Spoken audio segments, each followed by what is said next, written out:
webinaire effectivement dédié au quiet quitting. Alors, en quoi ça consiste? Enfin, déjà, je vais commencer par me présenter, effectivement, parce que peut-être que vous ne me connaissez pas encore. Donc, Amélie Favre-Guité, je suis la fondatrice de Talent Management Group, qui comprend plusieurs marques commerciales. La première, c'est Madircom, qui est un cabinet de recrutement. La seconde, c'est Peel My Career, donc qui nous fait intervenir aujourd'hui auprès de l'ESCA. On intervient dans de nombreuses écoles de commerce pour former à la fois les étudiants et les jeunes diplômés sur des sujets emploi, RH, carrière et management aussi plus récemment. On a également une marque qui s'appelle Boost Me Up qui accompagne les plus de 45 ans à retrouver un emploi et la marque PG Coaching qui fait du développement perso et pro. Voilà un petit peu tout ce qu'on fait. Je suis très présente sur LinkedIn, donc vous pouvez me retrouver très facilement.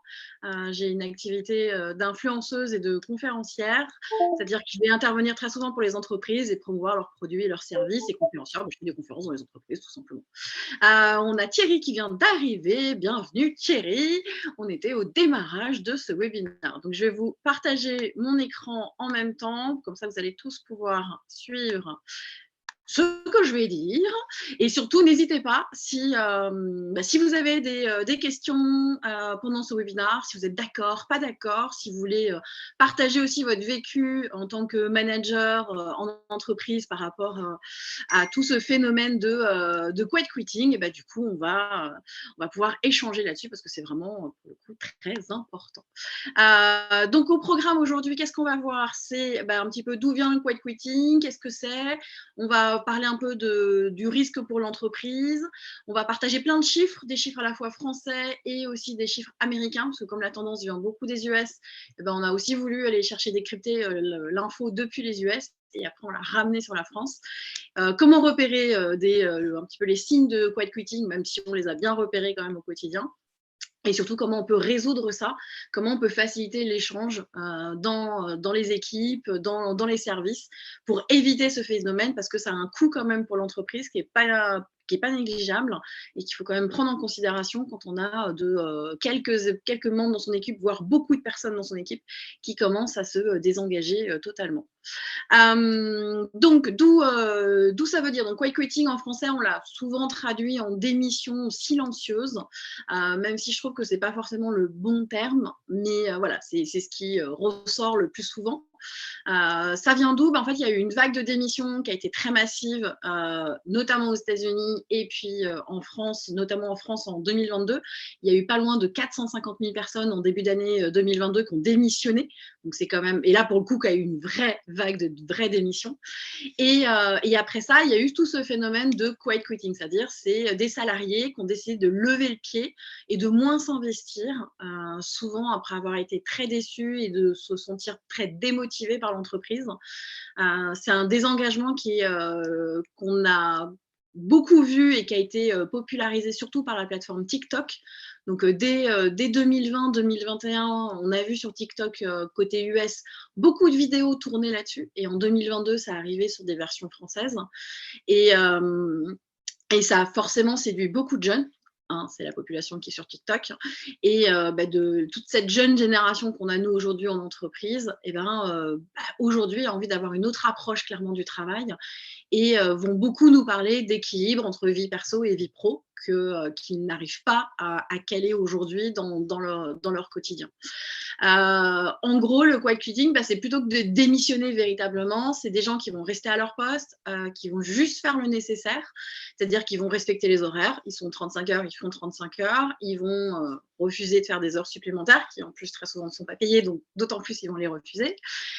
Ils vont réaliser leur travail, mais ils ne vont pas accepter de tâches supplémentaires. Typiquement, ça va être le salarié qui va refuser de prendre des missions d'un collègue absent depuis des mois et qui n'a pas été remplacé. Donc, il va refuser de prendre ses missions supplémentaires. C'est un salarié qui va refuser de devoir choisir lui-même entre toutes les missions qu'on lui donne, laquelle il doit prioriser, parce qu'il part du principe que c'est à son manager de l'accompagner et de prioriser ses tâches. Donc, plutôt que d'être surmené, il va vraiment faire le strict minimum qui est indiqué sur sa fiche de poste et qui n'a peut-être pas évolué dans le temps non plus. Et en fait, c'est clairement des gens qui n'ont plus envie de se démener pour leur travail et qui refusent le côté corvéable. Alors, c'est souvent le discours qu'on va entendre dans les enquêtes, c'est « j'ai pas envie d'être corvéable à merci » comme l'ont été mes parents avant moi. Et ça, c'est quelque chose qui va revenir très souvent. Vous avez peut-être déjà entendu au quotidien dans vos entreprises. Je vois qu'on a également Muriel qui nous a rejoint. Bienvenue.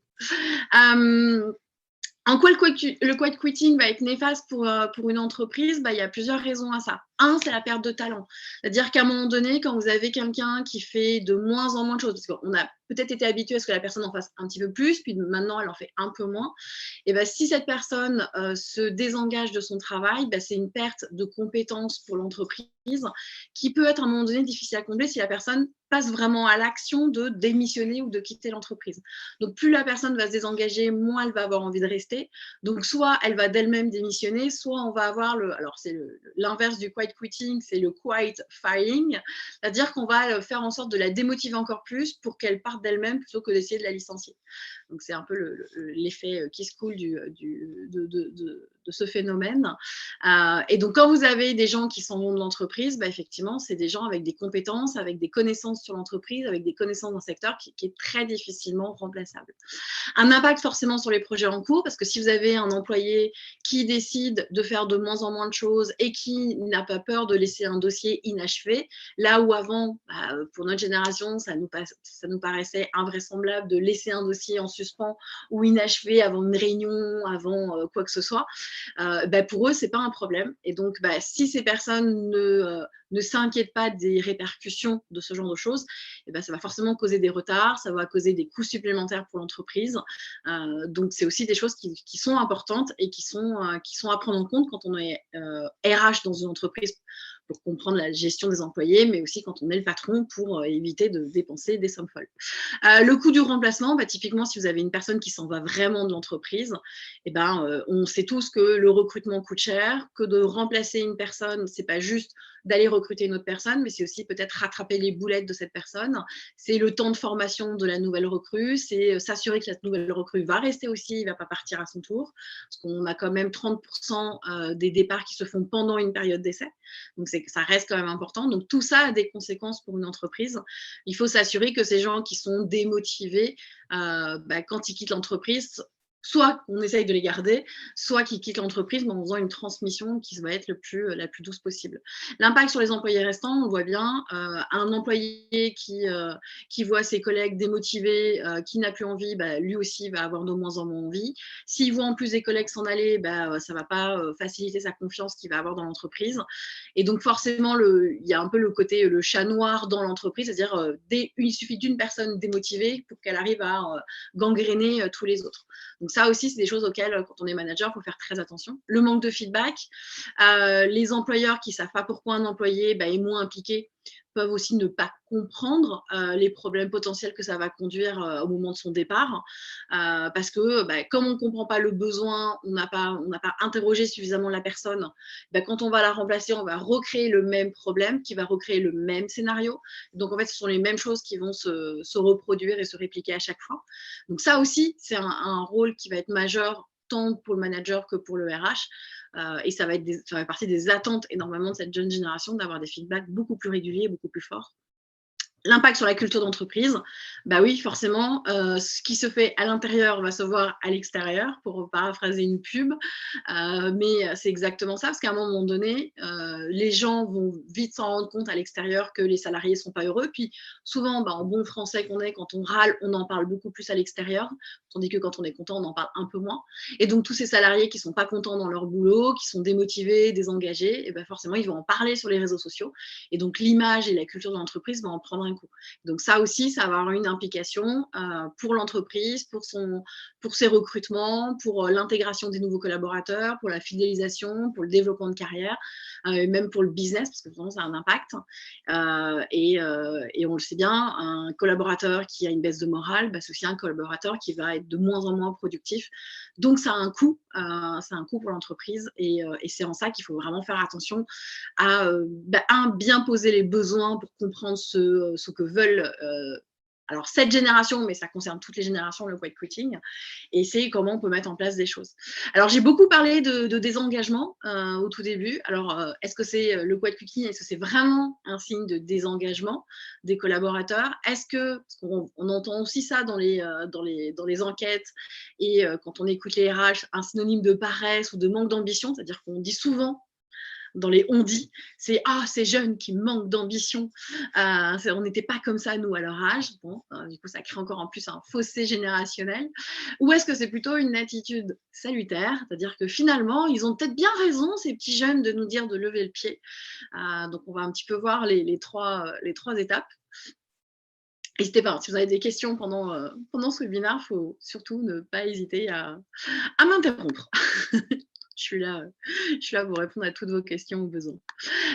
Donc le désengagement, on a tous entendu autour de nous les fameux je n'en peux plus, je ne me sens plus concernée par ce que propose la direction, ou les valeurs de l'entreprise, ça ne me correspond pas, la politique RH, elle n'est pas à mon image, de toute façon, on a beau leur dire plein de choses, ils n'écoutent jamais, les directives changent du jour au lendemain, voilà. Toutes un peu les mécontentements qui grondent et qui remontent de temps en temps. Et en fait, on se rend compte qu'on a de plus en plus d'employés qui ne trouvent pas du tout leur voie et qui ne se sentent pas du tout reconnus dans l'entreprise. Et ça, c'est un des besoins, hein, la reconnaissance au travail. Elle n'est pas la même pour tout le monde. Tout le monde ne la recherche pas, mais on a encore quand même beaucoup de collaborateurs qui sont dans la recherche de cette reconnaissance. Et ça, quand on est manager, du coup, c'est juste ultra important de savoir quel est le besoin du collaborateur, se dire, OK, lui, il a besoin de reconnaissance, lui, il a juste besoin d'un peu plus d'argent, lui, il a besoin du temps, lui, il a besoin d'autre chose. Et donc, en fonction des besoins, je vais pouvoir adapter ma manière de travailler avec eux. Et on le voit aussi, on a du mal à interagir avec les collaborateurs. Le télétravail n'a pas forcément aidé ça, on en parlait en amont avec Alix, que effectivement, on est l'ancienne génération, donc on a connu le travail au bureau, on a connu le télétravail pendant la pandémie, et aujourd'hui on arrive à faire un mix des deux. Qu'est-ce qui fait que l'ancienne génération arrive beaucoup plus facilement à faire un mix des deux?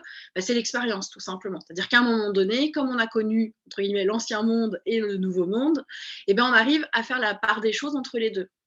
Et donc, on arrive, de par la maturité et l'expérience, on arrive à se dire, OK, je sais à quel moment je suis bon en présentiel et je sais à quel moment je suis bon en télétravail. Et donc, j'adapte ma manière de travailler en fonction. Mais quand on s'adresse à des générations qui ont connu la pandémie en sortie d'études et du coup n'ont presque jamais véritablement travaillé en entreprise en mode présentiel, allez leur dire, comme on se disait avec Alix, mais en fait, les rencontres autour de la machine à café, c'est génial. Ils n'ont pas connu ça. Donc, ils ne peuvent pas s'approprier quelque chose qu'ils n'ont pas connu. Eux, ce qu'ils ont connu, c'est j'ai dû étudier depuis chez moi. Ensuite, potentiellement, mon premier emploi, j'ai été onboardée en mode télétravail à 100%. De temps en temps, je dois revenir au travail 1 jour ou 2 jours par semaine. Mais ces collègues, je ne les connais pas. Je n'ai pas créé de lien avec eux. Et du coup, moins je crée de liens avec ces collègues, moins j'ai envie d'en créer. Et plus j'ai envie de rester chez moi et de m'isoler. Sauf que plus je m'isole, et moins je me sens bien. Le serpent se mord la queue. Et ça, c'est un gros problème qu'on a avec toutes ces nouvelles générations. C'est que comme elles n'ont pas connu l'ancien monde, elles ont du mal à s'approprier aussi les codes du nouveau monde et elles ont du mal à faire la part des choses entre les deux. Donc, il y a un énorme effort et une énorme sensibilisation et accompagnement à faire là-dessus pour les rassurer, pour les accompagner, pour leur montrer que ce n'est pas la fin du monde, ni le présentiel, ni le télétravail, et que le meilleur des choses, c'est quand même un bon mix des deux. Mais ça va demander encore beaucoup, beaucoup de temps.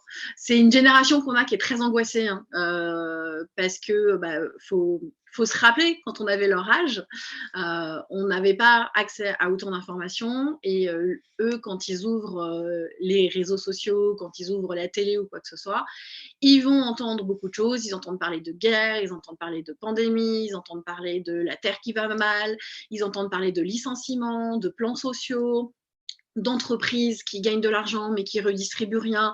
Et donc, ils vont entendre beaucoup de choses très négatives. Il y a une enquête qui est sortie il n'y a pas longtemps et qui disait qu'un tiers des jeunes croyaient ce qu'ils écoutaient sur les réseaux sociaux. Donc, beaucoup de fake news aussi, mais malheureusement, on a beaucoup de ces jeunes qui croient ces fake news. Comme la Terre est plate, nous avons quand même un tiers de nos jeunes qui sont persuadés que la Terre est plate. Bon.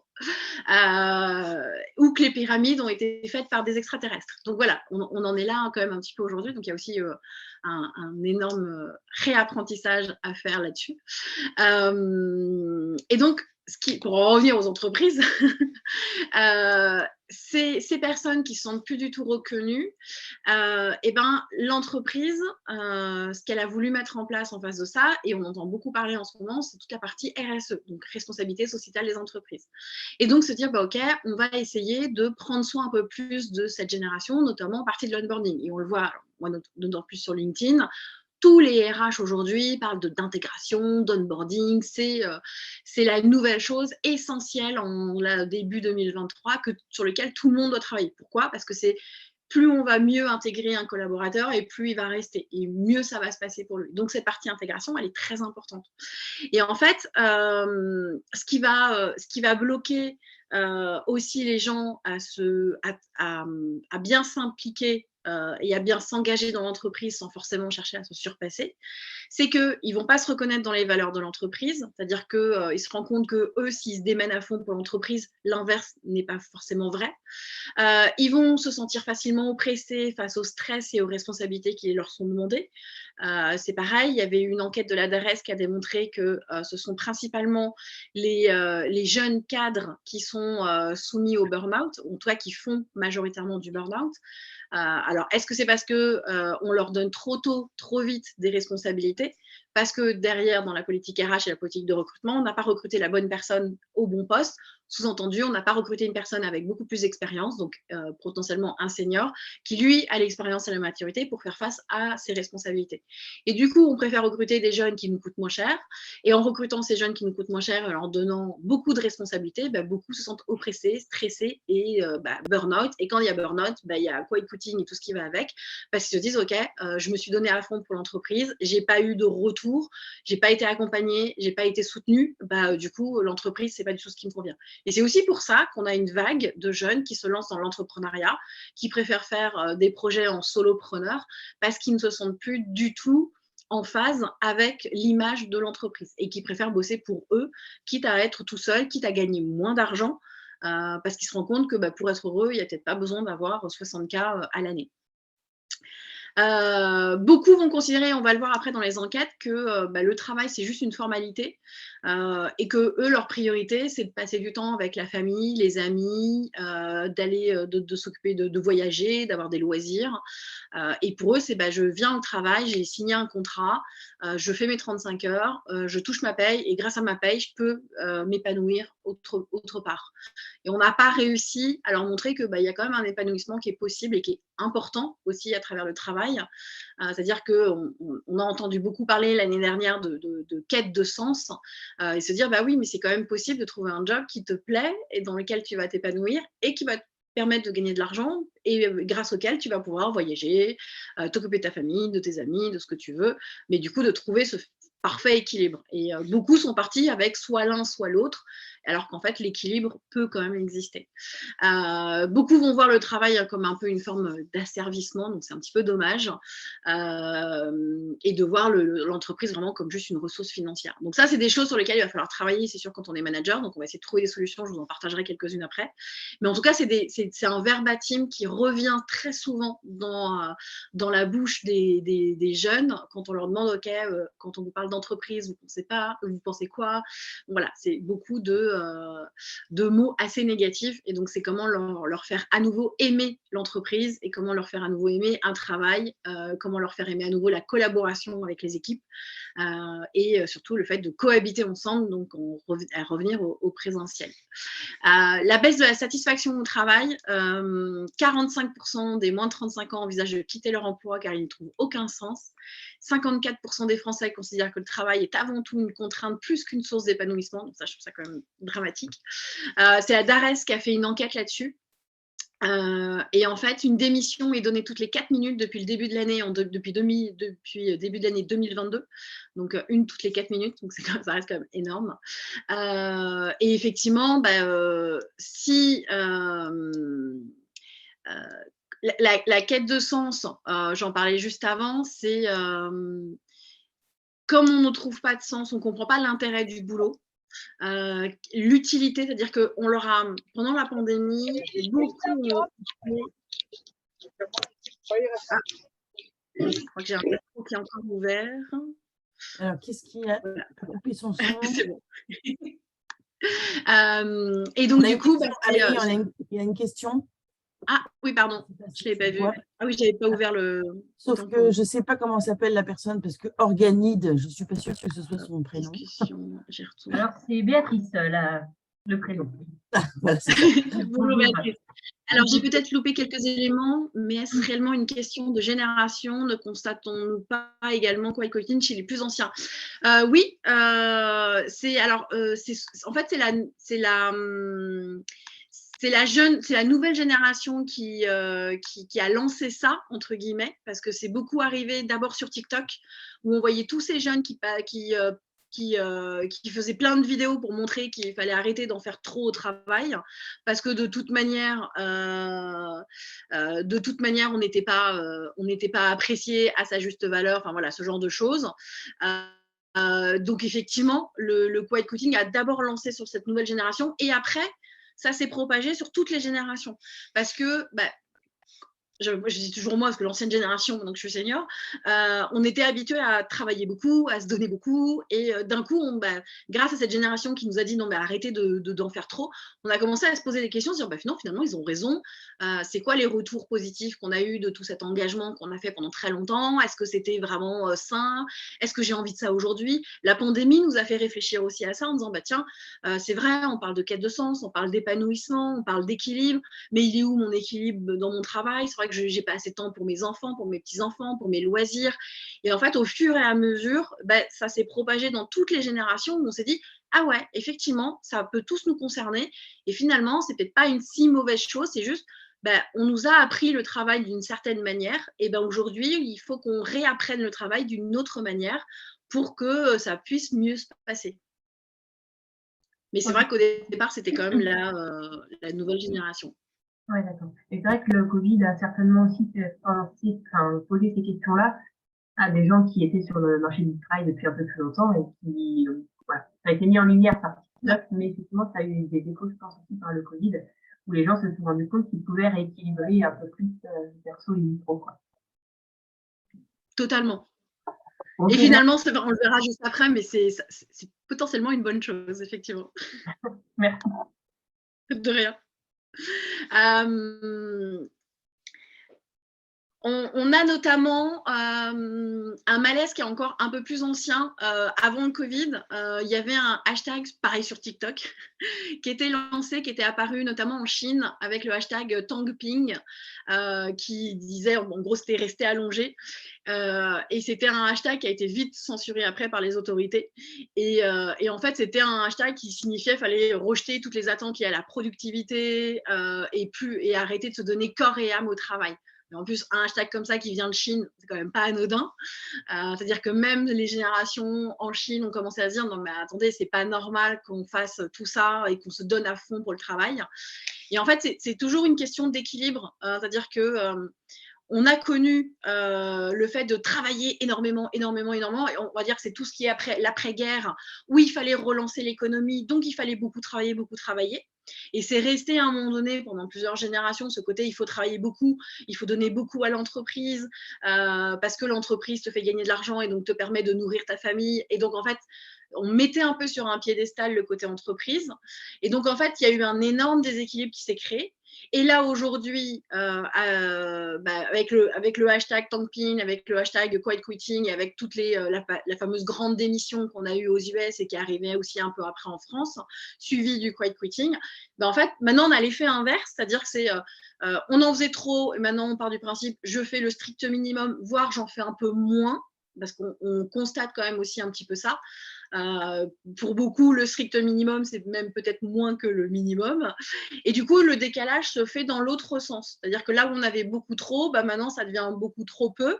Et ce qu'il faut arriver, c'est retrouver le bon équilibre entre les deux pour qu'il y ait un respect. Et en fait, c'est ça aussi qui manque aujourd'hui dans l'entreprise, c'est le respect des deux parties, entre l'employeur et l'employé. Dire là où avant, on mettait, on va dire, la force sur l'employeur, aujourd'hui, c'est l'employé qui décide de prendre le pouvoir. Mais sauf que c'est pas juste non plus et c'est pas bon non plus. Et donc, il faut arriver à trouver le côté, c'est ni l'un ni l'autre n'avons le pouvoir, mais on va juste se respecter et on va du coup être capable de travailler ensemble de manière juste et équitable pour que tout le monde reparte avec ses billes comme il faut. Déjà, l'entreprise veut continuer à gagner de l'argent et à fructifier, ce qui est tout à fait normal, c'est le rôle d'une entreprise. Et le salarié va gagner un salaire décent par rapport au job qu'il réalise et va pouvoir aussi s'épanouir dans sa vie perso à côté. Et donc, c'est ce juste équilibre, on n'y est pas encore. On n'est pas encore dans cet équilibre. Je pense qu'il va encore nous falloir quelques années avant d'y arriver. Ça peut s'accélérer, mais en tout cas, j'ai envie de dire, on arrivera à avoir cet équilibre, cette balance du respect les uns envers les autres que dans quelques années. Le temps que ça rentre, toujours la même chose, le temps que ça rentre dans les têtes et dans les habitudes pour que ça arrive à s'insérer. Il y a une autre étude qui a été faite par le cabinet de conseil Gallup qui indique que seulement 6% des salariés en France sont engagés au travail, ce qui est quand même pas énorme. Et en fait, ça montre que depuis la crise Covid, le rapport au travail a changé. Très clairement, 37% des Français envisagent se disent concernés par cette forme de démission silencieuse. Donc 37% se sentent quand même concernés par ça. 45% indiquent faire juste ce qu'il faut. Alors, on est quand même près de la moitié, c'est-à-dire disant non, moi je fais ce qu'on me demande, j'en fais ni plus ni moins. 33% des salariés souhaitent changer de travail. Alors ça, c'est aussi là-dessus, je mets aussi un petit bémol sur ces 33%. La pandémie a ouvert la porte à la reconversion, mais pas forcément à la reconversion réfléchie. Donc, on était sur une période où on parlait énormément de quête de sens et donc il fallait changer les choses, il fallait trouver l'équilibre, il fallait trouver la chose qui nous faisait plaisir, le bonheur au travail. Et donc, pour être épanoui, les gens ont dit je lâche mon job et je vais élever des chefs dans l'Arzac, je vais faire plein de choses incroyables. Et on a vu énormément de personnes se reconvertir sur des métiers qui n'étaient pas du tout viables, rentables. Et ces gens eux-mêmes se sont rendus compte qu'ils sont peut-être lancés un peu trop vite dans la reconversion sans vraiment y avoir réfléchi. C'est comme si moi, du jour au lendemain, je devenais jardinier. Ok, j'adore être dans mon jardin, mais je ne vais pas en faire un métier. Et en fait, une autre étude est passée derrière en disant, oui, il y a énormément de personnes qui ont fait des reconversions qui aujourd'hui le regrettent, et énormément de personnes qui ont démissionné de leur job en pensant arriver à se reconvertir et n'y sont pas arrivés, donc se sont bien rendus compte qu'ils avaient fait une bêtise. Et donc, il y a aussi un peu tout cet élan qu'on a eu pendant la pandémie en disant c'est bon, je change de job, j'en profite, c'est moi avant tout. Ouais, mais il faut aussi bien peser les choses avant de chercher à se reconvertir ou de changer de boulot. On peut le faire, mais du moment qu'on est bien accompagné et avec les bons outils, c'est possible. Mais si on ne se pose pas les bonnes questions en amont, ça peut être un petit peu dangereux. Donc, 33% des salariés souhaitent changer de travail. On sait que là-dessus, généralement, entre ceux qui souhaitent et ceux qui le font, on peut encore diviser. À la fin, il n'y en a peut-être que 5 ou 10 qui vont vraiment changer de boulot. Donc ça, c'est des choses et aujourd'hui, tous les secteurs sont concernés par ça de toute manière. Une des questions qui se pose souvent, c'est qu'est-ce qu'il y a de mal en fait à se détacher émotionnellement du travail et à donner de la priorité. On parle beaucoup de santé mentale, à sa famille, par rapport à la carrière. Parce que c'est sûr qu'on peut se dire que la carrière, c'est peut-être pas ce qu'il y a de plus important, même si je suis persuadée, mais ça n'engage que moi, que l'équilibre entre les deux est essentiel. On ne peut pas avoir soit l'un, soit l'autre. C'est forcément les deux qui sont importants. Et du coup, là, je vous prends une étude qui vient de Life Career.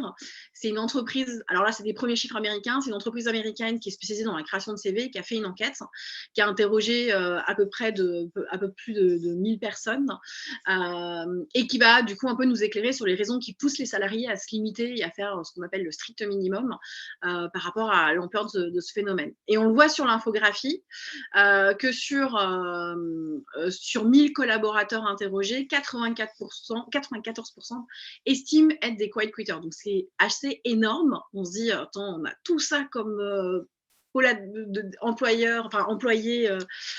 quiet quitters.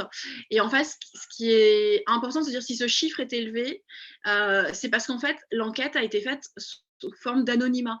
C'est-à-dire que là, si demain vous lancez une enquête dans l'entreprise, bah forcément, quasiment personne va vous dire bah ouais, moi je me pense quiet quitters. Par contre, si on le fait de manière anonyme, et ben là, forcément, les chiffres explosent. Faut pas oublier qu'aux États-Unis, parce que c'est une enquête américaine, on vénère le travail. C'est dans la culture américaine de se dire de tout donner pour l'entreprise. Et donc là, admettre que ils sont des quiet quitters et que pour eux le travail c'est pas quelque chose à mettre sur un piédestal, bah, c'est quand même assez difficile. Sauf sous forme d'anonymat où là bizarrement tout le monde se rend compte que ben, finalement, cette culture de vénérer le travail, de tout penser par le travail, eh ben, c'est quelque chose qui est aussi en train de changer aux États-Unis. Et ça, c'est vraiment une des clés de vérité des employés qui sont fatigués, qui sont surmenés, qui sont épuisés. Et si on a des employés aujourd'hui qui sont fatigués, surmenés, on en revient au fait que est-ce qu'on leur a pas confié trop tôt des responsabilités qu'ils ne sont pas capables de réaliser parce qu'ils n'ont pas été formés, parce qu'ils n'ont pas été accompagnés suffisamment pour avoir ce genre de responsabilité. Donc ça ramène à plein de réflexions par rapport à ça. Et en fait, pour 45%, le fait d'être des quiet quitters, c'est simplement le fait de rétablir des limites saines. Dire que là où avant il y avait pour eux un abus dans l'entreprise, eh ben, en étant ils vont considérer vraiment le quiet quitting comme je repose des bases et j'en reviens à la source même de mon travail qui est je suis payée pour faire telle mission, je fais simplement cette mission et je ne cherche pas à en faire plus. Et 32% pensent que le quiet quitting, bah, c'est donner la priorité à la vie privée plutôt qu'à sa carrière. C'est aujourd'hui, je recentre mon intérêt et l'objectif de ma vie par rapport à ça. Travailler pour vivre, mais pas l'inverse, c'est ce qui ressort beaucoup de l'enquête. La majorité des salariés qui ont été interrogés estimaient que la santé mentale, la santé physique, la famille sont plus importants que le travail. Ils étaient quand même entre 94% et 91% à le dire. Et 8 personnes sur 10 déclaraient éviter d'assumer des obligations qui allaient au-delà de leurs responsabilités. Donc c'est parce que la grande majorité, donc ils ont été à plus de 80%, pense que le fait de chercher constamment à progresser dans sa carrière, bah, ça nuit à la qualité de vie. Et c'est ce que je vous disais à un moment donné, c'est on est à nouveau dans un déséquilibre dans la manière de penser le travail, c'est-à-dire se dire que vouloir progresser dans sa carrière, c'est nuire à sa qualité de vie personnelle, alors qu'en fait, la progression de carrière, on peut en vouloir ou on peut ne pas en vouloir, les deux s'entendent, mais si vous avez en face de vous une personne qui a envie de progresser, pourquoi ce serait au détriment de sa vie perso? Et ça, c'est une réflexion à se poser et se dire, OK, pourquoi on perçoit que c'est quelque chose de négatif et comment on peut faire pour essayer de changer ça? À quel moment on a loupé une marche en se disant, oui, la progression, surtout que ça veut dire qu'on a un salarié qui a envie de progresser et que subitement, il se rend compte que s'il cherche à progresser d'entreprise, c'est sa vie perso qui va en pâtir. Et c'est qu'est-ce qu'on peut faire pour l'accompagner, pour le rassurer, pour dire non, ta vie perso ne va pas en pâtir. Progression ne doit pas être synonyme de qualité de vie qui baisse. Et ça, c'est quelque chose sur lequel, à la fois quand on est RH manager, on doit vraiment se poser la question de d'où ça vient et comment on peut changer ce phénomène pour que la progression soit vue comme quelque chose de positif. Et aujourd'hui, pareil, on le voit dans de nombreuses générations, et notamment auprès de la jeune génération, que la progression, c'est quelque chose qui est assez mal vu aujourd'hui.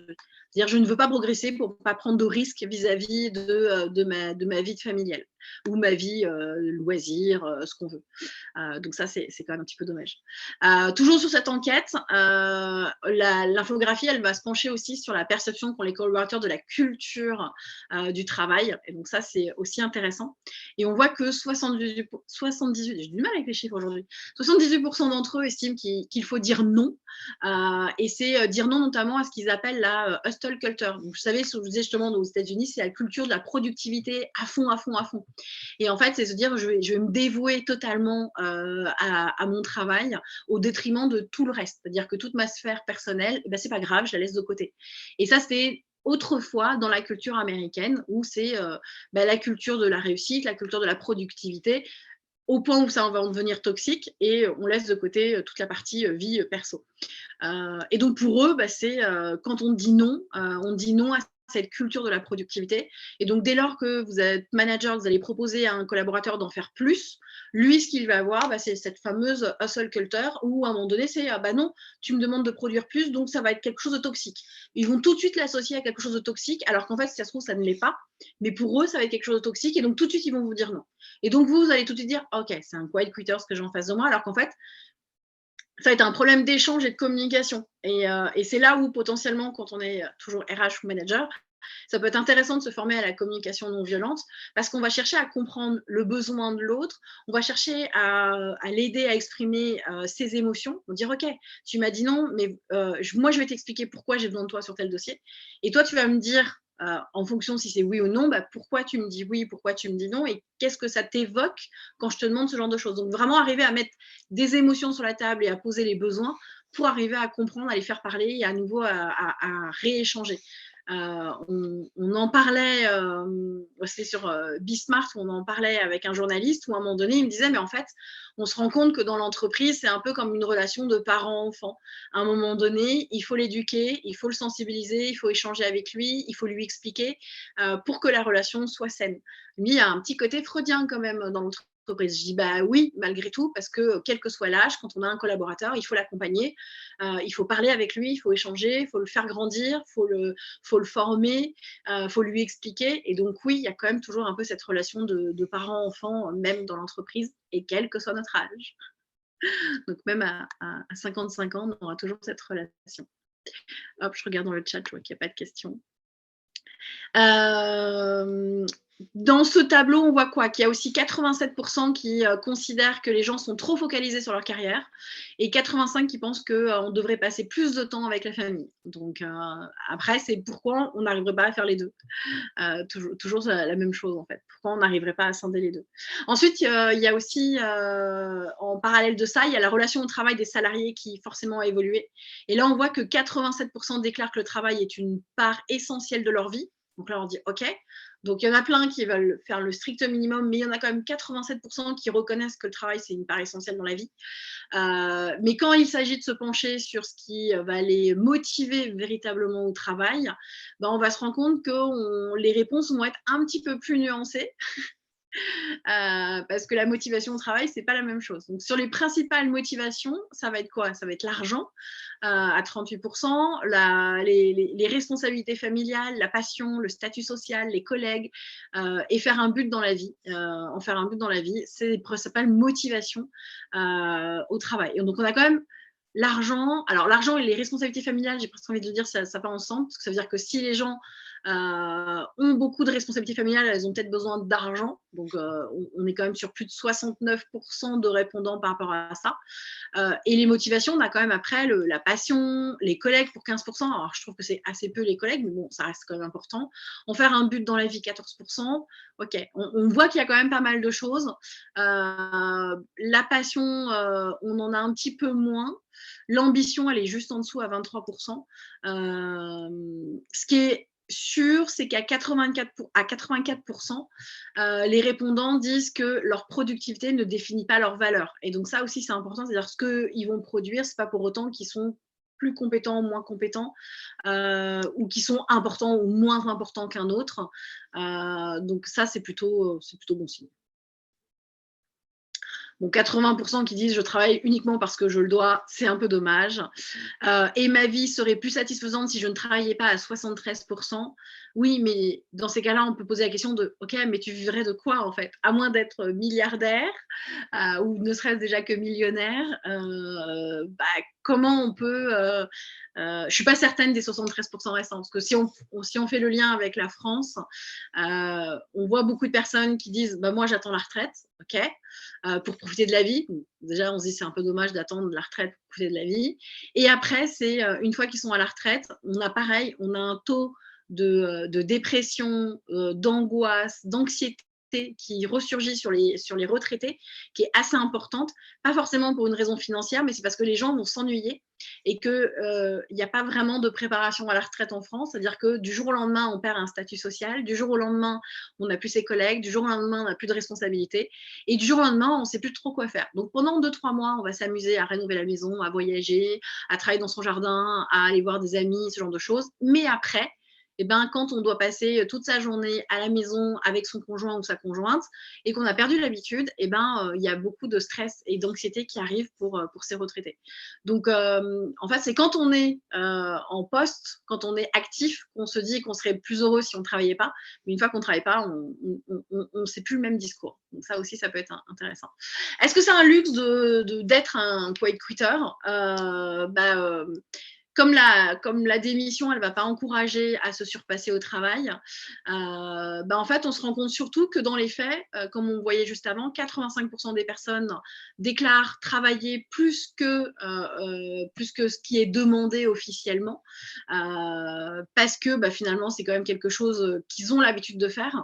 Donc, est-ce que c'est un luxe d'être un quiet quitter, de dire non, finalement, je lève le pied, quand on sait que 85% finalement en font toujours un peu plus, et qu'on sait que 2 cadres sur 3 consultent les emails en dehors des horaires de bureau. Alors, je parle bien des cadres, là, en l'occurrence. Donc, finalement, beaucoup se disent quiet quitters, on a beaucoup de personnes qui le sont de plus en plus. Alors, est-ce qu'on en attend que ça dans l'entreprise ou est-ce que c'est surtout un phénomène de mode, entre guillemets, parce qu'on a toujours des gens qui s'impliquent, on a toujours des gens qui font un peu plus, on a toujours des gens qui sont impliqués et qui vont… alors, est-ce que c'est bien de regarder ses emails en dehors des heures de bureau? Je ne sais pas, je ne pense pas. Et c'est peut-être ça qui fait que les gens pensent qu'ils doivent devenir des quiet quitters, de dire je lève le pied, j'en ai marre de regarder mes emails le week-end, j'en ai marre de préparer mes réunions le dimanche soir pour le lundi. C'est pour ça qu'il y a tout un phénomène de repenser la manière de travailler, de prioriser les choses. Et de respecter les uns les autres. Donc, il y a aussi ça qui va être important. Le respect entre les collaborateurs, entre le manager entre l'employé et l'employeur, c'est des choses qui doivent se remettre un petit peu en place. On voit sur une autre infographie combien de temps par semaine passent les collaborateurs en dehors des heures de travail officielles. Ils sont quand même 45% à faire 6 à 8 heures de plus, 38% à faire 4 à 5 heures de plus, 11% à faire 1 à 3 heures et 6% à faire plus de 9 heures ou beaucoup plus de 9 heures. Donc, on a quand même on a beaucoup de personnes qui travaillent plus que de raison. Et est-ce que c'est cette personne, alors on ne sait pas forcément si ce sont eux qui deviennent des quiet quitters, ou si c'est parce qu'on les voit faire et agir comme ça que d'autres deviennent des quiet quitters. Typiquement, quand on a vu nos parents travailler beaucoup et ramener le travail à la maison, ça n'a peut-être pas donné envie à cette nouvelle génération de faire la même chose. Donc, il y a peut-être aussi le côté réflexion, avec le côté miroir, j'ai envie de dire, qu'on a pu renvoyer aux autres, à toutes les personnes qui nous entourent. C'est pas engageant pour un collaborateur quand il voit que son manager bosse comme un arrache-pied à faire des heures de dingue. C'est peut-être pas l'image qu'il a envie de suivre. On parlait de la relation parent-enfant tout à l'heure. C'est quelle éducation, quelle image on donne aux enfants. C'est-à-dire qu'à un moment donné, on sait que les enfants vont imiter le comportement des parents. C'est assez logique. Et c'est exactement la même chose en entreprise. Quand vous voyez un manager qui ne vous montre pas l'exemple, que vous avez quelques collègues qui ne vous montrent pas l'exemple, forcément, soit vous allez reproduire la même chose, soit vous allez être en totale réticence et du coup, vous allez être en conflit avec ces personnes-là. Et je reprends l'exemple de la relation parent-enfant. Soit un enfant va imiter ses parents, soit il va faire l'inverse de ses parents et ça va générer des conflits dans la famille. C'est-à-dire qu'à un moment donné, les parents ne vont pas comprendre pourquoi l'enfant fait l'inverse de ce qu'il devrait faire ou de ce qu'on lui demande de faire, mais parce que justement, il n'accepte pas ce qu'il a vu. Et donc, ça crée un conflit. Et ben, c'est exactement la même chose en entreprise. C'est soit vous avez le collaborateur qui va faire exactement la même chose et qui va à un moment donné être poussé à la fatigue extrême et qui peut partir en burn-out, ou alors au contraire, qui va se révolter contre ce qu'il voit et il va faire l'effet inverse, donc il va totalement lever le pied pour ne pas aller dans ce sens-là. Ça va jusque-là? Beaucoup de chiffres. Et j'en ai encore à vous partager, mais promis, après, j'en ai plus trop. Ce qui va être important, ça va être de s'interroger finalement sur l'inadéquation entre le fait que de nombreux salariés prétendent être des quiet quitters, mais travaillent quand même plus. Donc, c'est ce que je vous disais. Les raisons qui vont pousser ces derniers à travailler plus, beaucoup vont dire que c'est l'amour ou la passion qu'ils ont au travail, l'argent, leur situation de vie, la peur de perdre leur emploi. Ça va être les raisons qui vont pousser beaucoup de personnes à en faire beaucoup plus. Et c'est vrai que si certains vont se qualifier de quiet quitters, mais continuent malgré tout à se surpasser au travail, c'est qu'a priori, ils aiment quand même ce qu'ils font, mais aussi souvent parce qu'ils n'ont pas le choix. Donc, besoin d'argent, besoin d'avoir envie de grimper, de changer de boulot à un moment donné, peur de le perdre. Donc, ça soulève quand même pareil beaucoup de questions. La peur de perdre son travail ou le besoin d'avoir de l'argent, ça peut se dire, tiens, est-ce que la relation est à ce point toxique dans l'entreprise que la personne a si peu confiance en elle qu'elle a peur de perdre le travail pour aller en chercher un autre ailleurs, et donc elle n'ose pas quitter là où elle est pour aller trouver autre chose ailleurs, ou le besoin d'argent, ça remet aussi beaucoup en question, et là, pareil, on voit beaucoup les jeunes générations se soulever là-dessus, mais même les anciennes, sur le fait qu'aujourd'hui, les entreprises ne payent pas les salaires adéquats par rapport à un poste donné. C'est-à-dire que les salaires ont été beaucoup revus à la baisse, et ça, pour beaucoup, c'est assez inacceptable, sachant que le coût de la vie augmente. Et ben, c'est comment on fait pour retrouver cet équilibre.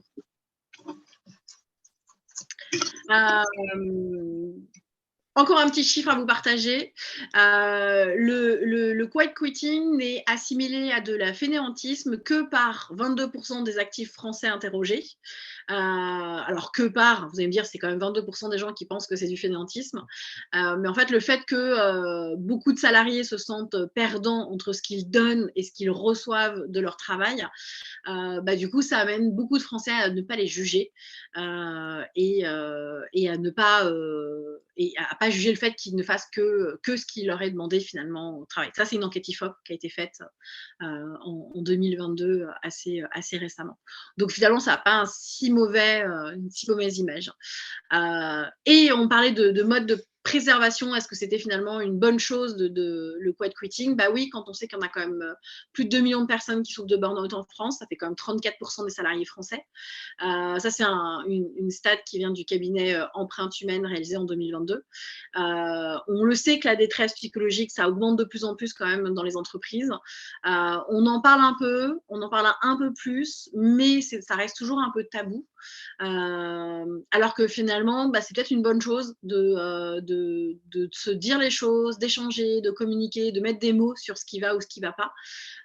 Donc finalement, j'ai envie de dire, le quiet quitting, c'est peut-être une réponse à la fatigue professionnelle et au stress qui est généré de plus en plus.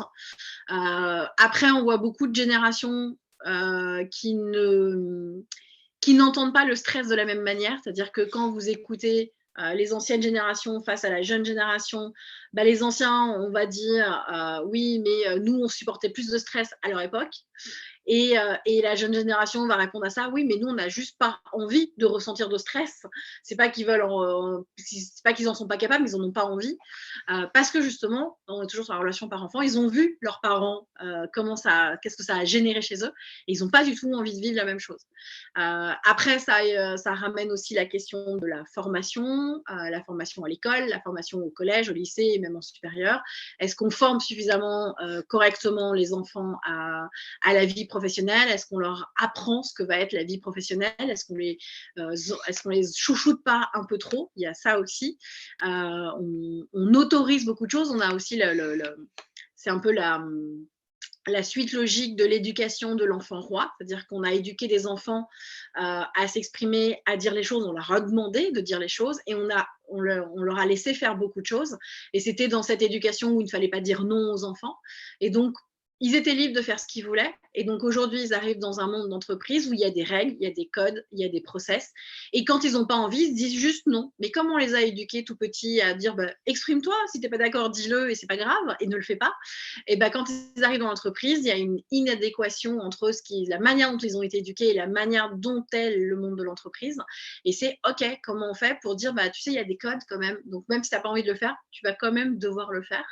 Et ça, c'est quand même quelque chose qui est très compliqué à mettre en place. Donc, est-ce qu'il n'y a pas entre guillemets, un rétro-pédalage à faire dans la manière d'éduquer les enfants? Ça peut être aussi une réflexion qu'on peut avoir.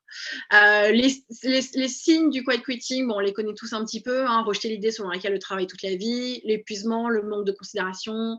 On a des personnes qui ne vont pas respecter les horaires, ou soit qui vont les respecter pile poil, soit qui vont en faire un peu moins, refuser les heures supplémentaires, s'en tenir strictement au cahier des charges et donc à la fiche de recrutement qu'ils ont eu au début, ne pas vouloir dépanner un collègue, c'est-à-dire dès qu'on leur demande un coup de main, ils disent non, ne pas accepter de responsabilités qui ne sont pas sur leur fiche de poste. Voilà. C'est un petit peu tout ça, le côté quiet quitter. C'est à ça qu'on va pouvoir repérer qu'on a une tendance au quiet quitting.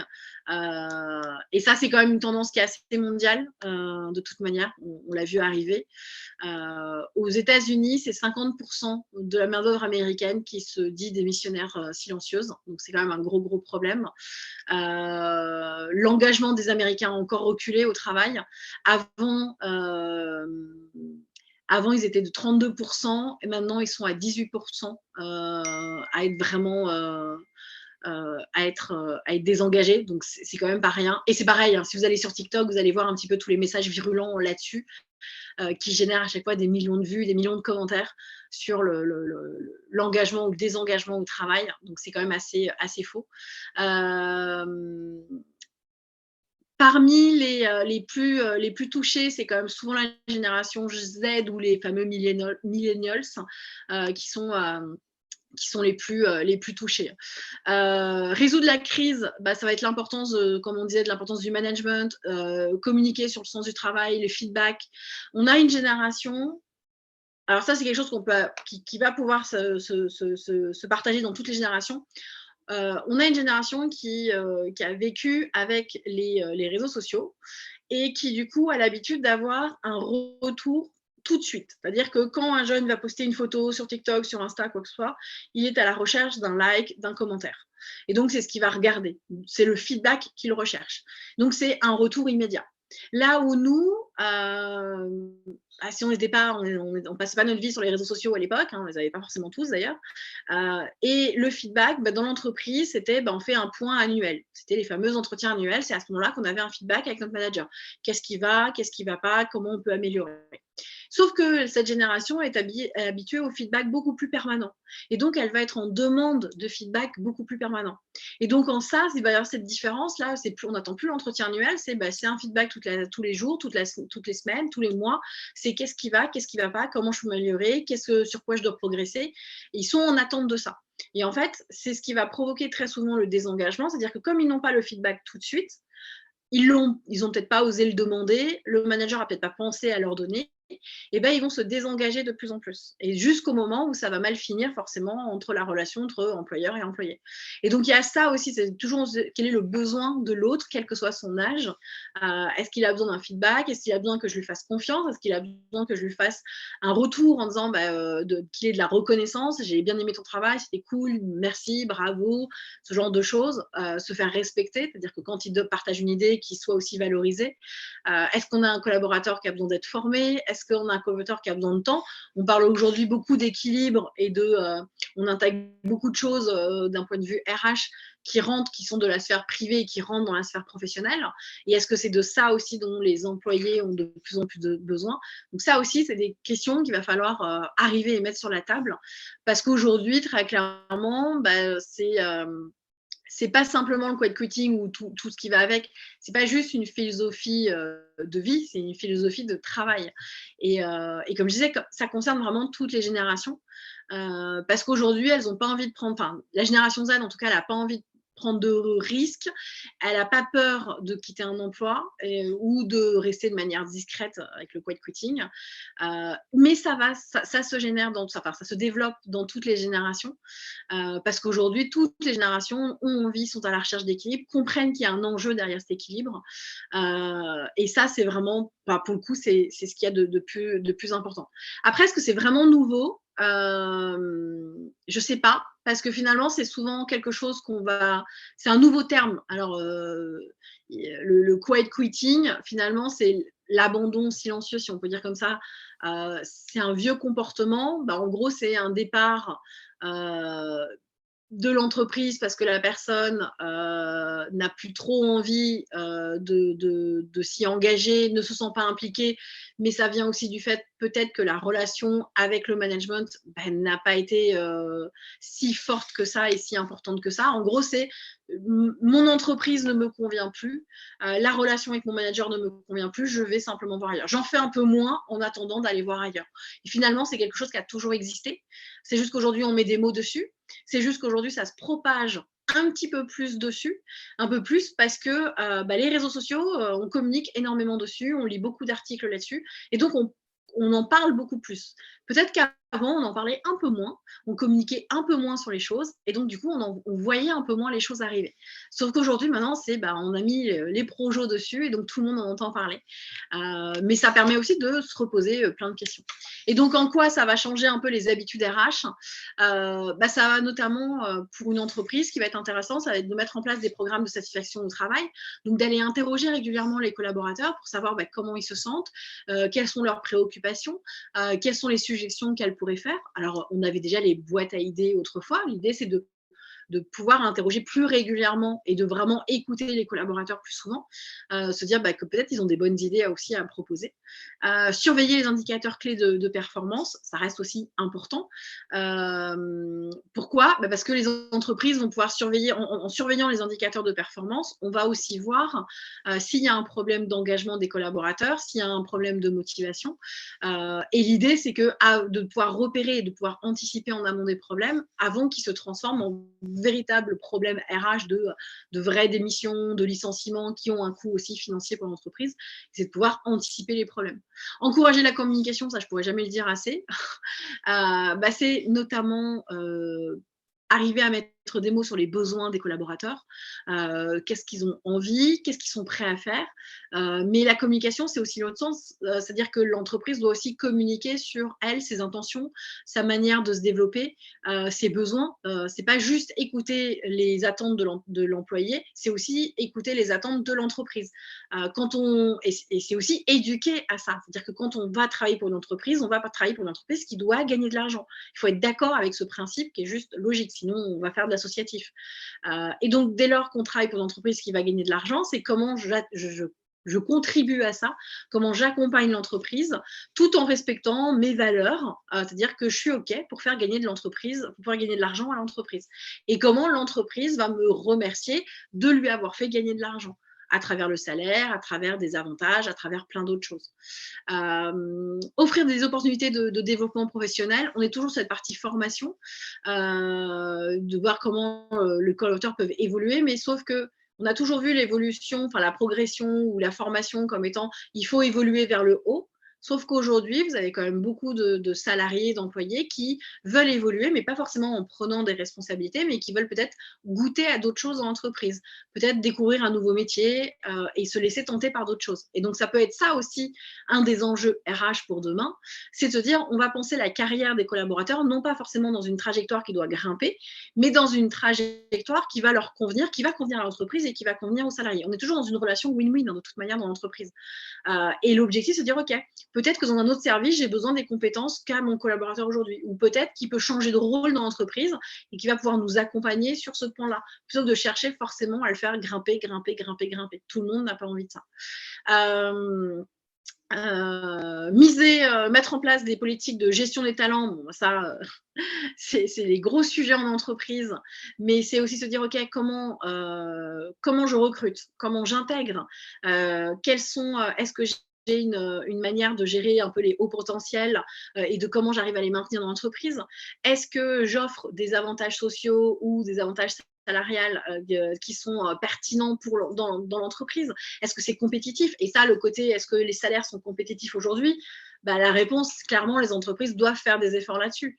Le standard du marché a fortement baissé et les salariés ont bien conscience que ça ne va plus, que c'est pas juste par rapport au travail qu'on va leur demander de réaliser. Et améliorer les relations employeurs-employés, ça a quand même très mauvaise presse. Les entreprises, quand on écoute les sondages, on a toujours ces salauds de patrons qui reviennent. Mon manager est pas cool, c'est un méchant. Alors qu'en fait, non.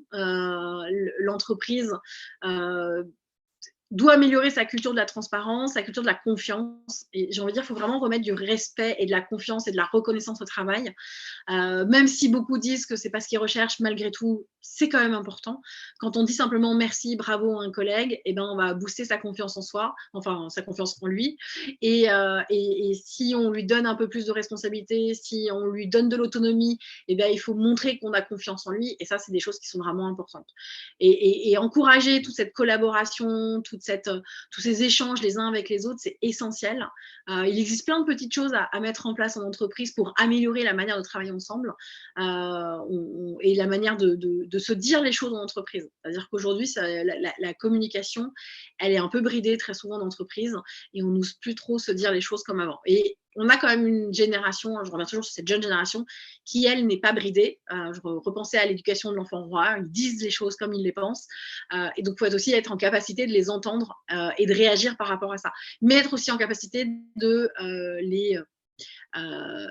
leur dire quand ils ont tort. C'est-à-dire qu'ils n'ont pas forcément tout le temps raison, heureusement, et de montrer le pendant aussi du chemin pour favoriser à nouveau ces relations.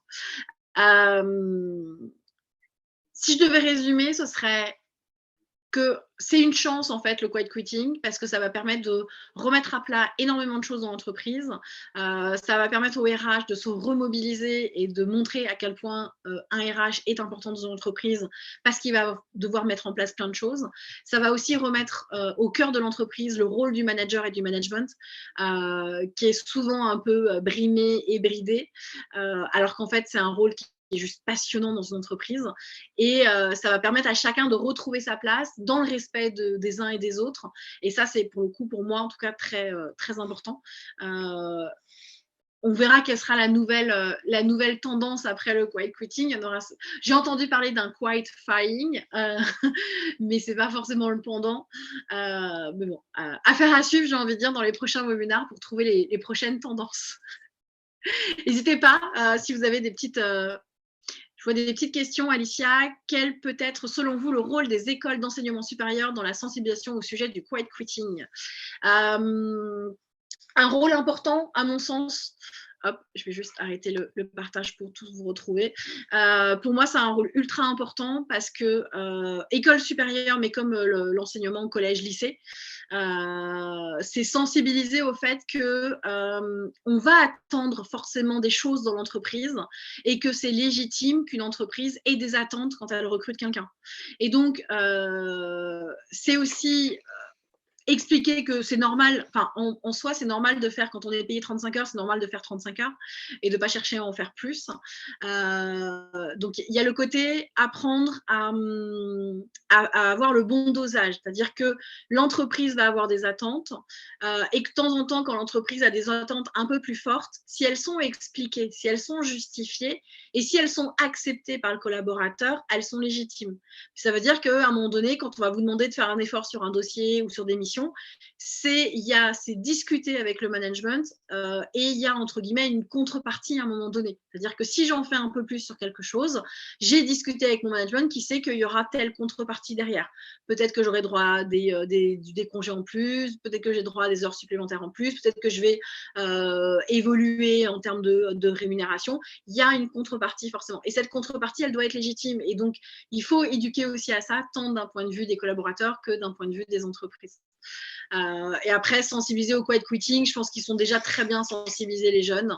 Je pense que c'est plutôt les sensibiliser sur la responsabilité personnelle. C'est-à-dire qu'à un moment donné, ils doivent être responsables aussi de leurs actes, ils doivent prendre conscience des actes qu'ils ont en entreprise.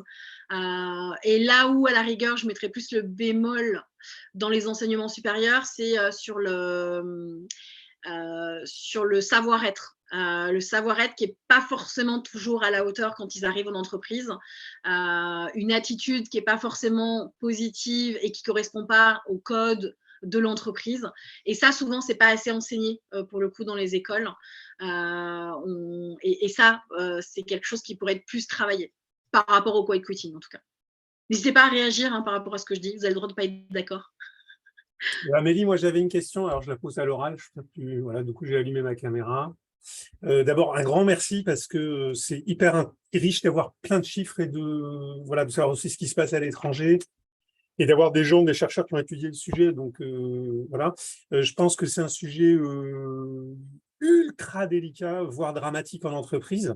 De même qu'aujourd'hui, par exemple, les systèmes informatiques, quand on est piraté, ça peut mettre une entreprise par terre. Et ben, je pense que le quiet quitting, ça peut être pareil, même si c'est sur du plus long terme. Et je me pose toujours la question, alors nous, on a plein de quiet quitters, on a quasiment que ça, on est dans une boîte de 350 personnes. Et je me dis, que va-t-il se passer dans 15 ans quand les managers, donc nous, qui sommes encore impliqués, etc., mais que va-t-il se passer? Donc, on ne sera plus là, on aura, j'espère, des retraites.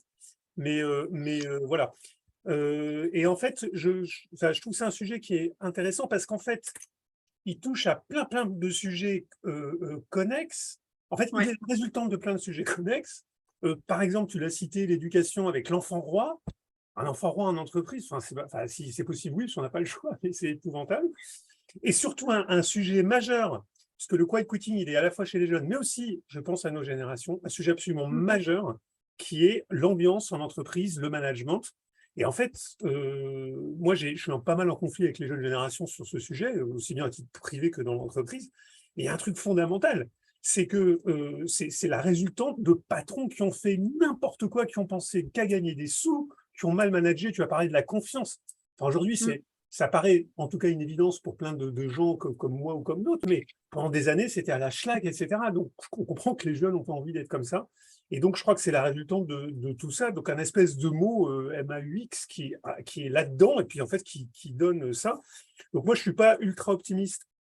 Heureusement, je ne manage pas directement des jeunes, mais je suis en transversal avec eux dans des services, etc. Donc, j'ai plutôt à l'affaire à leurs managers. Mais leurs managers sont embêtés, ils me le disent. Ils disent, mais que peut-on faire, quoi? Voilà. Et le fameux équilibre qu'on n'a pas. Comme tu disais, le management qui a beaucoup trop fait, qui a trop abusé pendant un temps, et là d'un coup, les jeunes reprennent le pouvoir en disant nous on décide, jeunes moins jeunes, d'en faire moins, et en fait on n'arrive toujours pas à retrouver l'équilibre. Et surtout, je pense qu'il y a un amalgame, moi, qui me dérange énormément, c'est-à-dire, c'est une évidence, même pour moi ou pour les gens de ma génération, qu'on ne doit pas être exploité au travail, qu'on ne doit pas bosser jusqu'à 10 heures du soir, qu'on ne doit pas bosser, qu'on ne doit pas être sous la pression. Le travail doit être un truc serein, où on doit être du plaisir, mais il ne faut pas mélanger ça, c'est-à-dire dire, moi, j'en fais le minimum parce que ce qui me gêne, c'est quand ils font le minimum, c'est-à-dire qu'ils n'ont même plus la conscience professionnelle, en fait, de dire, ok, je dois partir à 5 heures, mais là, je dois rappeler absolument un client, donc je partirai à 5h10, exceptionnellement, c'est pas grave. Et c'est ça qui m'embête plus. C'est pas le fait qu'ils refusent ce système d'entreprise aberrant dans lequel on a été pendant des années. Voilà. Donc moi, je suis pas très, très optimiste, et je pense aussi que ça questionne toute la relation, effectivement, au travail.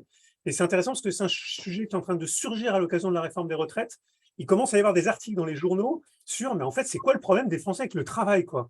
C'est hyper intéressant ce qui est en train de se passer. On n'a pas été éduqués à ça, en fait. Mais ouais, en fait, c'est quoi le problème? En fait, on aime. Et alors, il y a un article dans le JDD dimanche qui disait, mais en fait, les mecs, à déjà 25 ans, vous pensez à votre retraite. Enfin, c'est comme une espèce de Graal. Donc, c'est très intéressant, mais ce n'est pas le sujet du jour. Et donc, je voulais dire qu'il y a un truc aussi dramatique, c'est que le quiet quitting existe aussi à notre génération, parce qu'il y en a ras-le-bol. Et puis, alors, les reconversions, c'est amusant, tu as parlé de jardinier. J'ai un ami qui a bossé 25 ans chez Accor et qui est cadre marketing hein, de bon niveau. Et puis maintenant, il est jardinier. Je trouve ça génial. Et surtout, il y a un effet domino dramatique, c'est que nous, quand on voit des jeunes en quiet quitting, on se dit, après tout, pourquoi moi je vais compenser et faire leur boulot? Moi aussi. Et là, Ah donc, oui. il y a l'effet domino qui est très grave, parce que si nous, les cadres, on commence aussi à basculer, mais alors que reste-t-il? Et alors, la question que je voulais te poser, c'était, alors désolé, j'ai été un peu, mais je trouve que c'est un sujet passionnant, à la fois effrayant et passionnant.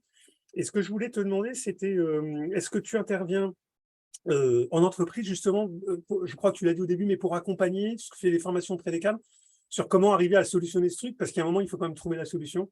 Et Ouais. voilà, donc est-ce que c'est une forme de formation, c'est du coaching On fait toutes sortes, sous forme de coaching, sous forme de formation, sous forme de jeu, parce qu'on a même des D'accord. escape games sur ces thématiques-là, où justement pour faire réfléchir tout le monde ensemble, ou peut-être que des managers pour les aider à mieux travailler avec toutes les générations. Donc ça, tout est possible, ouais. D'accord. Et c'est sur ce sujet-là où c'est aussi tu abordes les sujets intergénérationnels qui sont quand même prégnants en entreprise? On aborde beaucoup de sujets. Nous, on est très orientés RH, management et développement perso et pro. Donc, forcément, tous ces sujets sont très liés. On forme beaucoup aussi autour de la communication non violente pour justement arriver à poser les choses en entreprise, arriver à se dire les choses. Et ça, c'est souvent un gros problème aussi. D'accord. Est-ce que tu peux juste me mettre parce que je vais communiquer ça à mes RH, dans le chat, juste avoir l'adresse de ton site ou je fais un copier-coller, Ouais. je ne pose pas la question. Je te mets à la fois mon email, je te mets tout. Il y a un truc d'ailleurs, quand on repense à moi je fais du télétravail depuis 15 ans, donc je suis. Mais le télétravail en France, ça a toujours été un espèce de totem épouvantable pour les patrons. Enfin, je veux dire, heureusement, le Covid est passé par là pour commencer à bouger sur ce sujet, quoi. Il y a beaucoup de choses. J'interviens juste 2 secondes. Je vous coupe, hein, pardon. Vas-y, je t'en prie, Amélie. J'ai beaucoup parlé.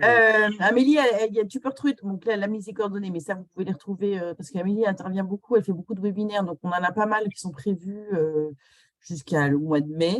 Super, bravo. Amélie, elle va animer notamment les nouvelles méthodes de recrutement. Qu'est-ce que tu fais d'autre? Je me souviens plus. Il n'y en a pas un, c'est sur comment impliquer les collaborateurs? Je ne sais plus. Si, voilà, comment impliquer mes collaborateurs en 2022. Et sinon, j'ai une autre intervenante qui est une alumni qui fait un webinaire sur la communication non violente, justement, bientôt. Donc, tout ça, tous ces webinaires, alors, je sais que Frédéric, tu dis que tu voulais qu'on les envoie plus tôt, mais moi, je les envoie une semaine avant, parce que si je les envoie avant, on ne s'inscrit pas. C'est vrai que moi, c'est un peu court une semaine avant. Mais alors, du coup, pour ne pas avoir ça, il faut avoir le réflexe d'aller dans l'agenda. C'est ce que je fais maintenant, ouais. Régulièrement. Je vous mets l'adresse là dans le chat parce que y a plein de choses. Donc le quiet quitting, le prochain c'est développer sa confiance en soi. C'est pas toi Amélie, je crois. Nouvelle méthode de recrutement, c'est Amélie.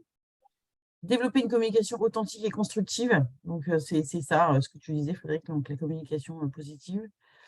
Ça c'est le 2 mars. Et comment avoir des collaborateurs impliqués, ça c'est Amélie. Mieux appréhender les conflits, ça c'est Sophie Laura aussi qui fait ça. La gestion des conflits, ça marche bien. Savoir dire non, c'est un webinaire qui marche bien aussi. Parce que c'est vraiment un problème, ça je pense. Et j'apprends à lâcher prise, c'est Amélie aussi. Voilà le programme de webinaire jusqu'à la fin de l'année. Donc là, toutes les dates sont posées. Tu peux t'inscrire à tout ce que tu veux, Frédéric, maintenant tu as tout. Et voilà. Et Alix, je ne me rappelle plus pourquoi tu n'envoies pas un mois avant avec une relance, par exemple, une semaine avant. Parce qu'en fait, après, on a des taux de désabonnement qui sont importants, tu vois. Ah oui, les gens disent, oh zut, ce truc, machin. Ouais. Ils sont importunés par trop de communication, sauf que je ne suis pas la seule à communiquer, puisqu'il y a aussi Delphine qui envoie des mails pour les réunions qu'elle fait de son côté. Donc, on essaye d'éviter, voilà. Et puis, de toute façon, j'avais constaté que plus je les envoyais trop tôt, ça ne servait à rien, parce qu'en fait, les gens s'inscrivent, mais oublient et ne viennent pas. Donc, tu vois, la preuve, c'est que là, pourtant, je l'ai envoyé une semaine avant, et on était 19 inscrits, et il n'y a que 9 personnes qui sont là, alors que normalement, on devrait être 21, tu vois. Mais je crois que ça m'est arrivé sur un webinaire, comme j'avais eu qu'une semaine avant. Je m'étais dit, ah zut, allez, je m'inscris. Mais en fait, j'avais un déjeuner que je n'avais pas réussi à annuler. Je me dis, allez, je m'inscris, j'espère pouvoir être là. Mais comme c'était un peu serré, du coup, j'ai pas pu et je fais partie des quiet quitters du webinaire. Bon, en tout cas, tous nos webinaires sont à retrouver sur la page Ouais, YouTube. l'agenda qui est très bien fait, qui est super. Oui, non, mais pardon, l'agenda, ça c'est une chose, mais tous les webinaires sont enregistrés et on les retrouve sur la page YouTube de SK Alumni. Donc, ils sont tous en ligne. D'accord. Donc, si je ne le fais pas dans la journée, parce que quand je suis à la maison, j'ai un réseau pourri, donc j'ai du mal à les uploader sur YouTube. Donc, si je ne le fais pas là, ce sera fait lundi quand je serai à l'ISCA où le réseau est meilleur. D'accord, ça marche. Et donc, il y a une playlist que j'ai fait sur la chaîne YouTube qui s'appelle Webinaire RH. Et vous pouvez retrouver là tous les webinaires que j'ai déjà organisés. D'accord. Bon, en tout cas, bravo, parce qu'il y a plein de sujets intéressants là. C'est vraiment bien. Surtout si vous avez des idées de thématiques que vous trouvez intéressantes, que vous aimeriez aborder. Il ne faut surtout pas hésiter à me donner des idées, parce que moi, j'essaye de me renouveler pour vous donner le plus de réponses à vos interrogations, mais parfois, je n'ai pas d'idées. Du coup, on peut te donner une idée, mais ça veut dire qu'il faut qu'on propose un intervenant aussi, je suppose ou Non, après, je peux le trouver. Mais, parce que maintenant, je commence à avoir un petit stock d'intervenants et parfois, je peux trouver. Mais si tu as un intervenant aussi, ça marche. Enfin, voilà, si tu as des thématiques. Alors, on va développer des thématiques pour les entrepreneurs. Je ne sais pas s'il y en a parmi vous, mais on va essayer de développer des thématiques juridiques pour les entrepreneurs. On voudrait un peu mettre l'accent là-dessus. Voilà, voilà. Est-ce qu'il y a d'autres questions? Oui, sur le sujet, Alix. Ouais. Merci beaucoup, Amélie. C'est vrai qu'effectivement, quand on voit qu'il y a une majorité de personnes qui pensent que le travail est une contrainte et pas un épanouissement, on comprend mieux pourquoi il y a plus de la moitié des Français qui sont opposés à la réforme des retraites. Je veux dire, c'est d'une logique implacable. Il y a beaucoup de choses très intéressantes que tu as partagées. Il y a un sujet qui n'a pas été évoqué, peut-être plus profond, et je voulais savoir dans quelle mesure ça pouvait être aussi un élément de quiet quitting, qui est tous les enjeux environnementaux. On parle de plus en plus des enjeux environnementaux. Les jeunes générations sont plus sensibilisées. Elles seront plus concernées parce qu'elles vont vivre plus longtemps. Et aujourd'hui, il y a beaucoup de gens qui ont fait la fresque du climat, qui ont lu la BD Le Monde sans fin de Jean-Marc Jancovici. Et c'est vrai que quand on s'intéresse au sujet, on peut comprendre que ce soit extrêmement angoissant et qu'on se dit qu'il faut changer de modèle et que le travail crée de la richesse économique, mais détruit la planète d'une manière ou d'une autre. Donc, est-ce qu'il n'y a pas aussi un ressort plus profond et qui ne va pas se traiter par des questionnaires de satisfaction au travail ou une politique RH un petit peu mieux disante, qui sont le fait que travailler aujourd'hui pour eux est plutôt quelque chose qui va dans le mauvais sens pour la planète, dans beaucoup d'entreprises qui ne sont pas malheureusement régénératrices. Il y a un peu de ça. Après, malgré tout, quand on écoute, alors que nous, on fait souvent quand on intervient notamment dans les écoles et qu'on fait les ateliers sur les négo de salaire, ce genre de choses, à un moment donné, on les met en porte-à-faux en disant, bon, entre sauver la planète et avoir un bon salaire, qu'est-ce que tu choisis? À chaque fois, à 90%, ils vont choisir le bon salaire.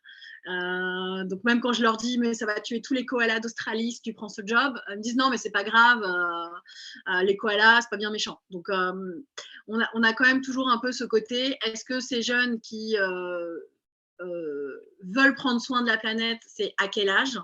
Mais une fois qu'ils démarrent, une fois qu'ils sont sur le marché du travail, est-ce que ça a autant d'importance? Et ça a de l'importance, ça commence à en avoir de plus en plus, mais malgré tout, c'est pas ce qui va générer le côté quiet quitting, parce que sauf si pour eux les valeurs environnementales sont essentielles, du coup ils vont prendre ce job comme étant juste une formalité administrative pour avoir une paye, et ils vont essayer de faire quelque chose de bon pour la planète à côté.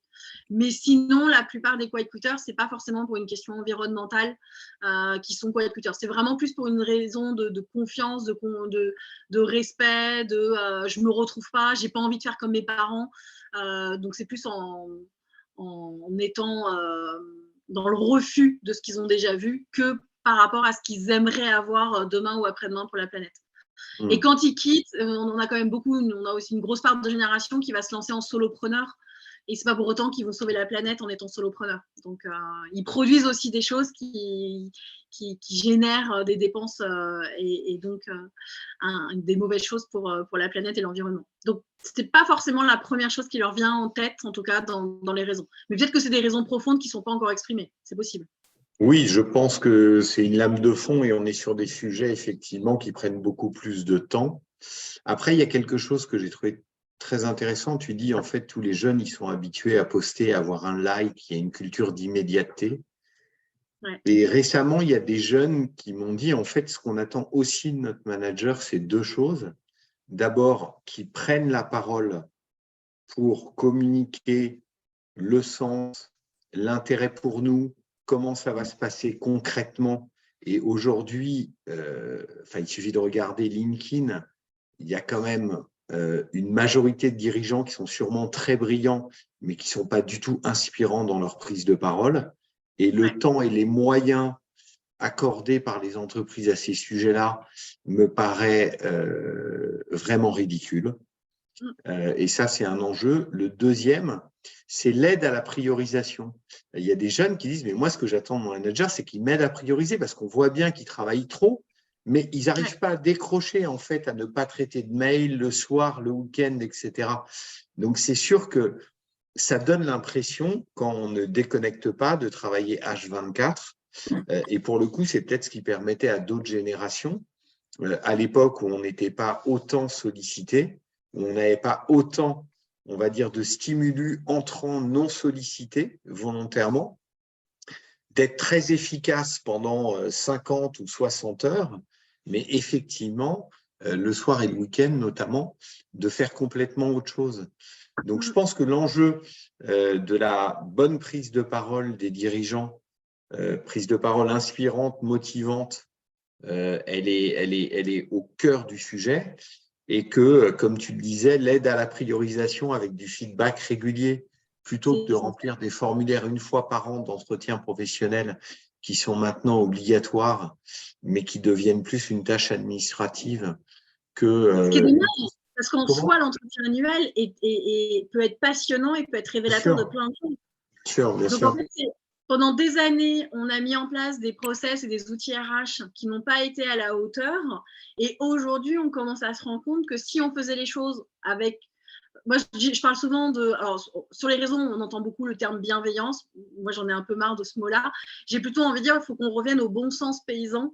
C'est-à-dire la personne qui a une terre et qui doit l'entretenir. Je reprends mon jardinier, c'est exactement ça. Et en entreprise, on devrait avoir ce même bon sens paysan, se dire à un moment donné, quand on produit des outils et des process, à quoi ça va me servir? Est-ce que ça va vraiment être utile? Est-ce que ça va me faire gagner du temps et de l'argent?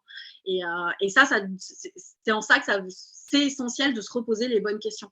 Et tu le disais, les jeunes, à un moment donné, et même tout le monde, a besoin d'avoir un cap, d'avoir une vision claire des choses, et c'est se dire pourquoi je le fais, à quoi ça va servir. C'est des choses, on a toujours été éduqués à ce qu'on nous explique pourquoi on faisait les choses. Quand on est à l'école, on nous dit, tiens, on va faire un dessin et je vous explique pourquoi on fait le dessin. Et une fois qu'on arrive dans l'entreprise, on nous dit juste, fais ça. Non, en fait, il faut m'expliquer pourquoi je dois le faire, à quoi ça va servir. Et ça, c'est quelque chose on a perdu, on ne prend plus le temps de se poser ces questions-là et de se dire, OK, je vais accompagner mes équipes. On les met tout de suite dans le bain. Il ne faut pas oublier que souvent, c'est des équipes qui sont assez jeunes, que peut-être à une autre époque, on prenait le temps d'intégrer les gens, on leur laissait le temps d'apprendre les choses, et aujourd'hui, on attend d'eux qu'ils soient opérationnels tout de suite. Et du coup, on les jette des fois un peu dans le bain. Eux, ils arrivent ultra sur d'eux en disant « je suis capable de tout faire », et en fait, ils se rendent compte qu'ils vont être vite débordés, qu'ils ont besoin d'aide pour prioriser, qu'ils ne sont peut-être pas capables d'émettre le besoin de se dire oui, effectivement, je n'arrive pas à prioriser, et qui donc du coup ont une attente très forte d'un point de vue des managers, parce qu'eux-mêmes n'arrivent pas à poser les limites ou à poser les besoins, ils n'arrivent pas à évoquer leurs besoins, parce qu'ils n'ont pas été capables de mettre des mots dessus. Et du coup, l'attente est très forte du côté du management. Et ce qui peut perturber le manager qui n'est pas habitué à ça. Il ne faut pas oublier non plus que… et par rapport à plein de choses, si on se remet à l'époque où on avait leur âge, nous aussi on était en révolte contre plein de choses, contre le système, contre l'école, contre les parents, contre le gouvernement. On a tous été à un moment donné en révolte contre quelque chose. Et à un moment donné, on grandit, on mûrit, on voit les choses différemment, on apprend, et du coup, on perçoit les choses différemment. Et donc, pour faire le lien, je crois que c'était avec Frédéric, il disait, mais qu'est-ce que ça va devenir dans 15 ans? Ils vont aussi grandir, tous ces gens-là, et peut-être qu'à un moment donné, le rééquilibrage va se faire tout doucement et on va réarriver à travailler ensemble, à produire de la richesse en respectant la planète et en permettant aux gens d'avoir du temps pour eux. À un moment donné, j'espère que d'ici là, on va arriver à trouver ce fameux équilibre. C'est clair, mais je suis d'accord avec toi sur le bon sens. Ouais, c'est essentiel, le bon sens paysan. J'arrête pas d'en parler à chaque fois sur LinkedIn en disant, mais il faut revenir à ce bon sens. Après, Julien, moi, je rejoins Amélie par rapport effectivement à l'éducation environnementale. J'ai constaté, alors moi, j'ai pas d'enfants, mais mes amis ont des enfants, j'ai des neveux, nièces, et le changement de discours entre 19-20 ans et l'entrée dans la vie active, la réalité de vraiment, ils ont besoin de gagner de l'argent parce que la vie coûte cher. Je ne vais pas vous faire le discours sur l'inflation et sur l'augmentation du coût de la vie depuis quelques années, dans l'immobilier entre autres. Quand ils sont face à cette réalité, les grands, ils sont confrontés, leurs idéaux sont confrontés à cette réalité. Mais effectivement, ça ne veut pas dire qu'ils mettent le sujet complètement de côté, mais ça remet un peu des choses. Voilà. Et puis, s'ils veulent changer, comme ils le disent, et comme tu l'as suggéré, et je pense que c'est un bon mouvement, l'entreprise, pour repenser, alors on l'a par exemple dans la fast fashion, qui a un gros questionnement aujourd'hui, et qu'ils le fassent. C'est-à-dire qu'ils soient capables de dire, nous, on a ça un peu aussi dans l'entreprise, de dire au patron, s'il n'y a pas ça, parce qu'on n'est pas respectueux là, etc., je vais travailler dans une entreprise qui est respectueuse. Et ça peut faire bouger les lignes. Ouais. Ça va être un travail intergénérationnel pour moi, le fait de faire bouger les choses. C'est-à-dire que c'est ensemble qu'on va être capable. Et que c'est ça qui va être intéressant, c'est qu'à un moment donné, cette jeune génération va un peu bousculer les habitudes qu'on avait prises, qu'elles soient bonnes et mauvaises, et se dire, OK, ça nous pousse à réfléchir en disant, OK, peut-être que ce qu'on a l'habitude de faire, c'est peut-être pas une bonne idée finalement, il faut peut-être repenser les choses différemment. Ouais. Donc, c'est se dire, il y a du bon et du mauvais des deux côtés, c'est dire comment on arrive à trouver un mix qui va convenir à tout le monde, qui va respecter tout le monde et qui va permettre à tout le monde de travailler, de grandir et d'être épanoui. Et c'est ça qui, plus on va être en capacité de s'écouter les uns les autres, d'échanger et de communiquer, ça c'est sûr, et plus on va être capable de trouver des solutions, de les tester, parce qu'il faudra d'abord les tester, de vérifier qu'elles conviennent à tout le monde ou au plus grand nombre, ou d'arriver à trouver à chaque fois des solutions qui vont pouvoir s'adapter à une grande majorité. Et c'est ça qui va rendre pour moi les 10 prochaines années passionnantes d'un point de vue du rôle du RH et du manager dans l'entreprise, parce que ça, on va redistribuer des cartes et on va redonner du sens à certains métiers.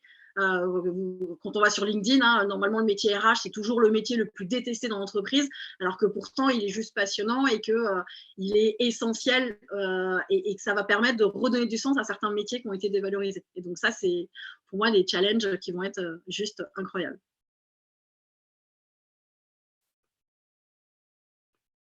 Bon, il est pile. J'avais envie d'intervenir, mais bon, il y a trop de choses à dire. Parce que ça part un peu dans tous les sens, mais merci pour cette intervention. Après, moi, je pense réellement qu'on n'est pas sur un phénomène ponctuel, on est vraiment sur un changement en profondeur du travail, de la place du travail, que le quiet quitting, c'est pas que les jeunes, c'est un peu tout le monde.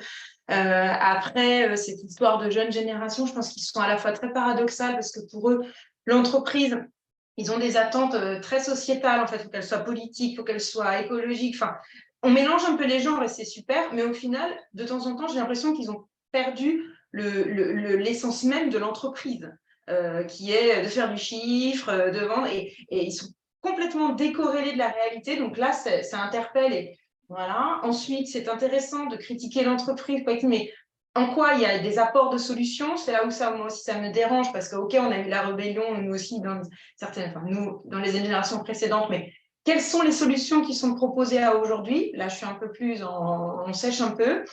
Et un autre phénomène que le quiet quitting, c'est pour moi moi j'appelle ça se mettre dans sa bulle, en fait, où cette génération qui a le casque sur les oreilles à longueur de journée, donc ne sait même plus communiquer avec son voisin d'à côté et lui dire bonjour.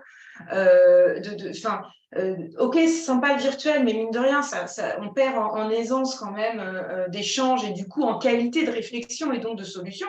Et moi, je trouve que, j'ai l'impression que l'entreprise est comme un couple en ce moment. Vous savez, c'est le couple qui se fâche. Et donc, il y a eu le conflit, la prise de conscience, puis après, on se fait la gueule. Donc, on va chacun dans son coin et on ne se parle plus et on s'enferme dans sa bulle. J'ai l'impression qu'il y a une certaine individualisation des gens un peu partout.